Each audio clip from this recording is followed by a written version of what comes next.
আমরা হচ্ছে সামগ্রিকভাবে এই বিভাগের আর যে ব্যাকগ্রাউন্ড, বর্তমান কার্যক্রম, চ্যালেঞ্জসমূহ, ভবিষ্যৎ পরিকল্পনা সেই বিষয়গুলা এখানে আমরা আলোচনা হয়েছে। আমি আমার জায়গা থেকে কথা বলেছি যে আমাদের হচ্ছে যেই সাইবার সিকিউরিটি অ্যাক্টটি রয়েছে তার যেই ধারাগুলো নিয়ে সমালোচনা রয়েছে সেই ধারাগুলো নিয়ে আমাদের পুনর্বিবেচনা করতে হবে এবং তরুণদেরকে ব্যাপকভাবে এই মন্ত্রণালয়ের সাথে যুক্ত করতে হবে। সেই জায়গায় একটি দেশে এবং দেশের বাইরে যারা আইটিতে দক্ষ এবং আগ্রহী নতুন ধরনের কাজ করতে তাদেরকে নিয়ে একটা স্পেশাল টিম গঠনের কথা আমরা ভাবছি এবং বিভিন্ন আন্দোলনের সময় বিভিন্ন স্টার্ট আপ যারা আন্দোলনের পক্ষে শিক্ষার্থীদের পক্ষে অবস্থান নিয়েছিল তাদের প্রতি বিরূপ আচরণ করা হয়েছে, তাদের বিনিয়োগ বন্ধ করে দেওয়া হয়েছিল ওই সময়টিতে এবং খুবই স্বৈরতান্ত্রিকভাবে এই কাজটি করা হয়েছিল ওই সময় যিনি মন্ত্রণালয়ের দায়িত্বে ছিলেন। আমরা এই বিষয়টি নিন্দা জানিয়েছি এবং দ্রুত সময়ের মধ্যেই তাদের সাথে যোগাযোগ করা এবং তাদের সাথে পুনরায় সরকারের যে একত্রে কাজ করার যে প্রক্রিয়া ছিল সেটি চালু করা হবে এবং সার্বিকভাবে কাঠামোগত সংস্কারের কথা আমরা বলছি সব মন্ত্রণালয়েই যাতে এটা করা হয় এবং দুর্নীতির বিরুদ্ধে আমাদের যে অবস্থান সেক্ষেত্রেও আমরা এখানে কথা বলেছি এবং শুধু আইটি সেক্টরই নয়, আমরা ভাবছি সরকারের জায়গা থেকে যে বিদেশে যেসব বাংলাদেশি তরুণরা পড়াশোনা করছে, দক্ষতা অর্জন করেছে, তাদেরকে দেশে ফিরিয়ে এনে দেশ গঠনের প্রক্রিয়ায় যুক্ত করা।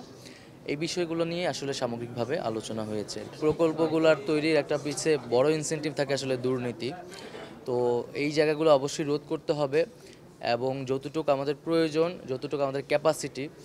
তার ভিতরেই কাজ করতে হবে এবং প্রশিক্ষণের জায়গাটা আসলে সবার আগে এবং যারা ফ্রিল্যান্সাররাও বাংলাদেশে একটা গুরুত্বপূর্ণ জায়গা করেছে তাদের কাজের মাধ্যমে। আইটি সেক্টরে তরুণরা কিন্তু নিজ উদ্যোগে অনেক ধরনের স্টার্ট আপ তৈরি করছে, তাদেরকে যুক্ত করতে হবে এবং তাদেরকে আরও ভালোভাবে প্রশিক্ষিত করতে হবে এবং একটা দক্ষ জনশক্তি কিন্তু আমাদের আইটি সেক্টরে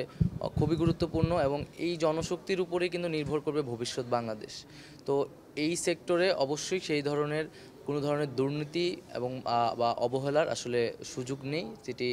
আমরা যে নতুন একটি বাংলাদেশ, নতুন একটি স্বাধীনতার কথা বলছি এবং যেই তারুণ্যের হাতে যেই স্বাধীনতাটি এসেছে এই তারুণ্যটিকেই কিন্তু এই দেশ গঠনে, এই তথ্য প্রযুক্তির বিপ্লবে আবার নেতৃত্ব দিতে হবে। আজকে হয়তো একটা প্রাথমিক আমরা তদন্ত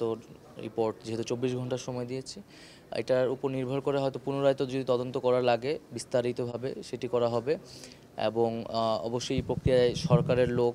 মন্ত্রী বা অন্য কোনো সংস্থার লোক যদি যুক্ত হয় তাদের বিরুদ্ধে অবশ্যই বিচার করা হবে, কারণ এটি মানুষের একটি মানবাধিকারের বিষয়, তথ্যর প্রবাহর অবাধ নিশ্চিত থাকা এবং ইন্টারনেট ব্যবহার করা। তো যারা এটি করেছে, বন্ধ করে দিয়েছে, তারা মানবাধিকার লঙ্ঘন করেছে এবং এটি বন্ধ করে শত শত মানুষকে কিন্তু হত্যা করা হয়েছে। তো অবশ্যই এই প্রক্রিয়ার সাথে যারা জড়িত তাদেরকে বিচারের আওতায় আনা হবে। যারা এই ফ্যাসিস্ট রেজিমের সাথে ওতপ্রোতভাবে জড়িত ছিল, লুটপাট, দুর্নীতি, দুঃশাসন এবং গণহত্যায় মদদ জুগিয়েছে, তাদেরকে অবশ্যই বিচারের আওতায় আনা হবে এবং যারা বঞ্চিত ছিল, যাদের প্রতি অন্যায় করা হয়েছে, তাদের সেই বঞ্চনার প্রতি ন্যায় বিচার করা হবে।